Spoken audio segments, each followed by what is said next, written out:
tardes, ¿cómo están?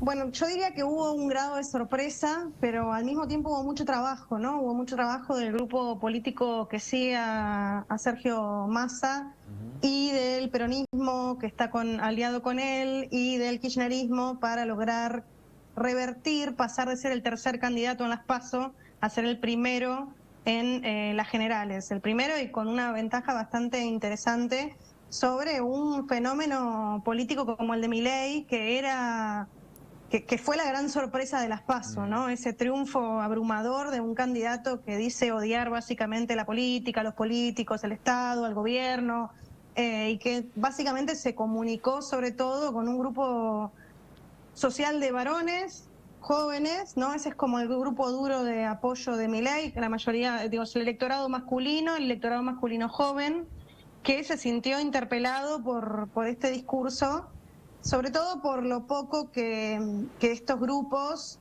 se conectan o se asocian al Estado. Entonces alguien que viene a prometer la destrucción del Estado puede llegar a tener algún tipo de discurso tentador. Y además teniendo en cuenta lo mal que está la economía, ¿no? Algo que en Paraguay saben mucho de cómo está la economía en Argentina, porque uno de los canales de descarga de las clases altas argentinas es ir a Paraguay a comprar dólares o ir a invertir en el mercado inmobiliario paraguayo. Así que saben bastante por ese lado cómo están las condiciones económicas de este lado de la frontera. Y eso benefició centralmente a Milei y probablemente en las PASO desbenefició al gobierno actual y con ello a Sergio Massa, que es el ministro de Economía del momento.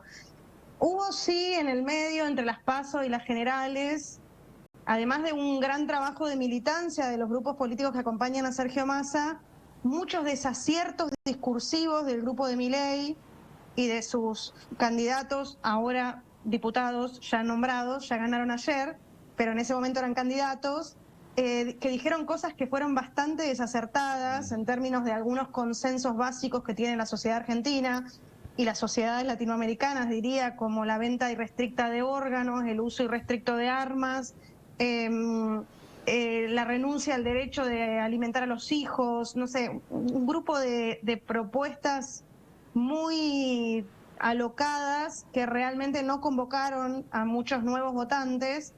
Por lo tanto, el grupo de Milei se mantuvo con la de votos que tuvo en las PASO, mientras Sergio Massa aumentó a, se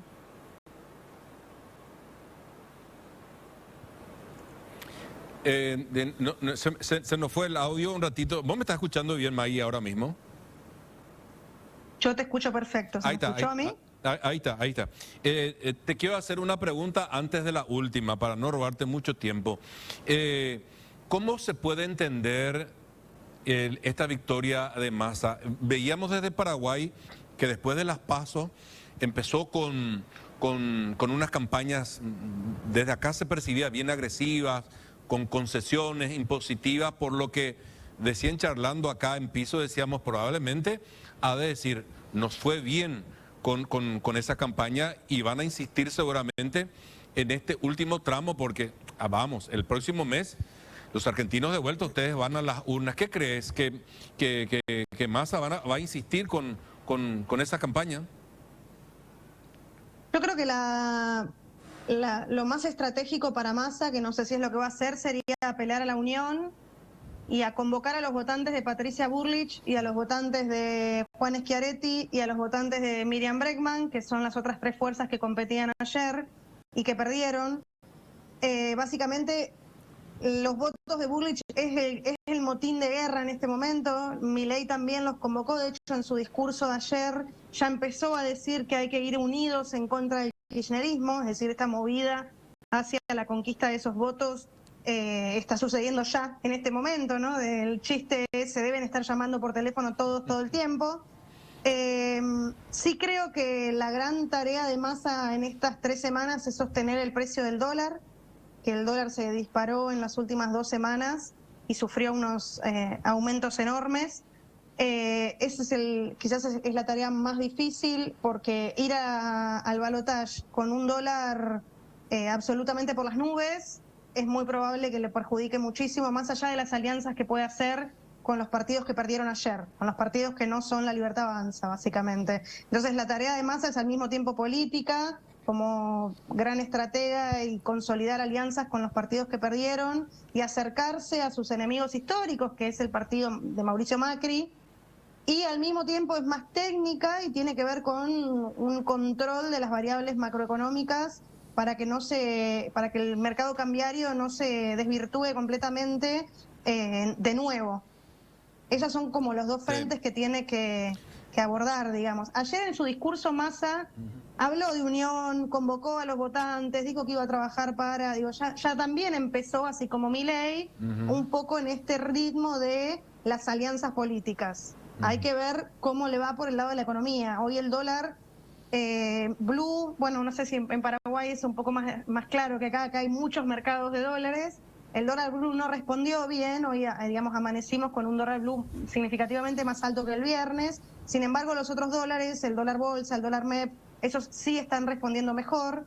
Se está esperando a mañana para ver si logran domar el dólar blue, y eso básicamente podría acomodar la situación con el mercado cambiario. Y esta es la última, Maggie. Estábamos mirando los resultados, ¿verdad? Los números.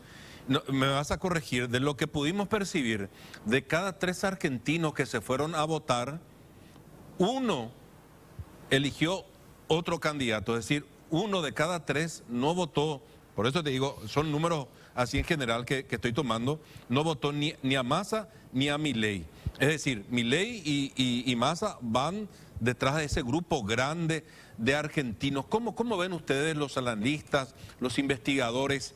¿Qué puede pasar teniendo en cuenta tantas esas variables económicas, políticas, esas cuestiones intestinas, ¿verdad?, de rivalidad, que seguramente tiene una cuestión cultural que llevan años, en fin?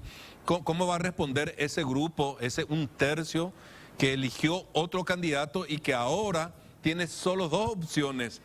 ¿Qué me decís, Maggie?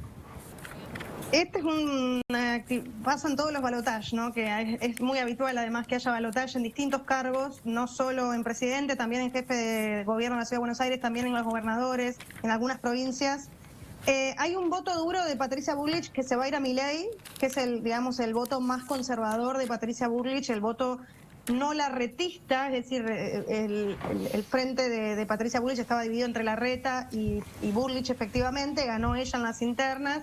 El frente no larretista es un frente más conservador, ese se va a ir seguramente a engrosar el voto de Milei, así como el radicalismo, de hecho, que también está en el frente de Patricia Bullrich.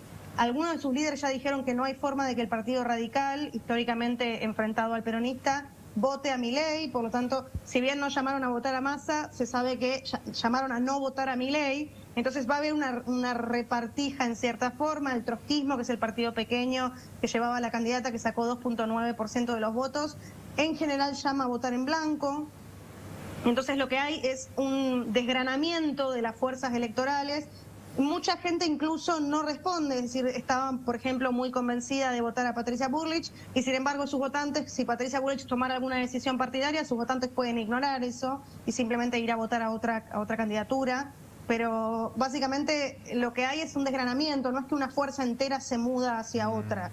Hay indicaciones, hay ciertos indicios, hay algunos juegos que van dando los líderes, pero lo que se va dando es siempre afecta en porcentajes menores. No es que todos los votos de Bullrich van a pasar a Milei ni a Massa. Ahí hay un desgranamiento que tiene más que ver con si eran los votantes y las votantes de Milei de Patricia, que están más de acuerdo con el ala más conservadora de su partido, o si eran los que estaban más de acuerdo con el ala más progresista de su partido, que ahí van a tratar de divisionar hacia qué lado les conviene. Y después va a haber, como siempre hay en los balotajes, un grupo que vota en blanco, que ninguno de los dos que llegaron a la final los representa, básicamente. Maggie, esta es una curiosidad personal y me gustaría que nos aclares, porque acá llegó la información, entre tantas propuestas o ideas radicales que él tenía el señor Milei, eso de que incluso romper relaciones con el Vaticano. Y te pregunto esto porque en la sociedad paraguaya en más del 90% es católica, y cuando saltó acá la información, acá obviamente pararon las orejas. ¿Eso fue una propuesta que hizo Milei? Entiendo que fue un asesor, ¿es una propuesta real o retrocedieron cortitos? Si nos podés hablar sobre eso, por favor. Sí, el que lo dijo es Venegas Lynch, es el asesor al que Milei llama mentor, mi mentor, dice él. Venegas Lynch dijo que había que terminar con las relaciones diplomáticas con el Vaticano. Abiertamente lo dijo y no hubo corrección. Pero eso se suma también a otras declaraciones que ya había hecho Milei en contra del Papa y se suma también a otras declaraciones que habían hecho dos candidatas a diputadas de Milei en contra de la Iglesia Católica. De hecho, hubo entre las PASO y las generales una micromilitancia de la Iglesia Católica muy interesante, sobre todo muy parecida a la marcha que hacen en Paraguay, acá Cupé, acá hacemos la marcha a la Virgen de Luján. Se hizo hace 2 semanas y había carteleras en la misma marcha que decían Dios ama a los niños, Milei no.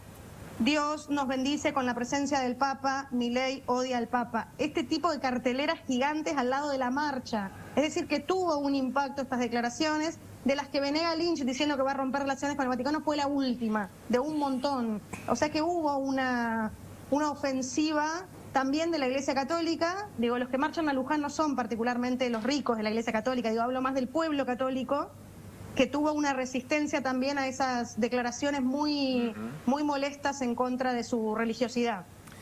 Maggie, quiero agradecerte estos minutos muy interesantes, esta charla. Espero seguir en contacto contigo y tu gente porque el próximo mes de vuelta ya van ustedes a las urnas y seguramente vamos a necesitar tener tu perspectiva para ir entendiendo el fenómeno de la Argentina. Que tenga buena tarde usted, señora, muy amable. Igualmente, muchas gracias. Ahí está Maggie López, socióloga, politóloga, una investigadora de cómo se dan estos fenómenos en la Argentina, y ese último dato que dio me pareció muy interesante, porque la sociedad también argentina, gran parte de la sociedad, va a ser católica. Es lo mismo que alguien acá, un candidato, diga y empiece a despotricar contra la Iglesia Católica. No creo que le vaya bien, pero nada, luego por ahí se entiende este fenómeno de cómo alguien que terminó en las PASO tercero ganó, pero casi tranquilamente, sin despeinarse, estas elecciones, y el que ganó terminó segundo, pero bien atrás, y ahora va a tener que remarla para tratar de seducir a los que no votaron ni por Milei ni por Massa. Bueno, 16